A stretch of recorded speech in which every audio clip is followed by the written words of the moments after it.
کیا جس چیز کی انسان آرزو کرتا ہے وہ اسے ضرور ملتی ہے؟ سو آخرت اور دنیا تو اللہ ہی کے ہاتھ میں ہے، اور آسمانوں میں بہت سے فرشتے ہیں جن کی سفارش کچھ بھی فائدہ نہیں دیتی مگر اس وقت کہ اللہ جس کے لیے چاہے اجازت بخشے اور سفارش پسند بھی کرے۔ جو لوگ آخرت پر ایمان نہیں لاتے وہ فرشتوں کو لڑکیوں کے نام سے موسوم کرتے ہیں، حالانکہ ان کو اس کی کچھ خبر نہیں۔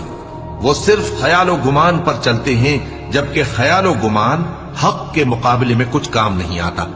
تو جو ہماری یاد سے روگردانی کرے اور صرف دنیا ہی کی زندگی کا خواہاں ہو، اس سے تم بھی منہ پھیر لو۔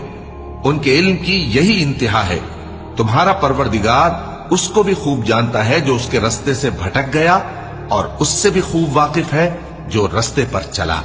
اور جو کچھ آسمانوں میں ہے اور جو کچھ زمین میں ہے سب اللہ ہی کا ہے، اور اس نے خلقت کو اس لیے پیدا کیا ہے کہ جن لوگوں نے برے کام کیے ان کو ان کے اعمال کا بدلہ دے۔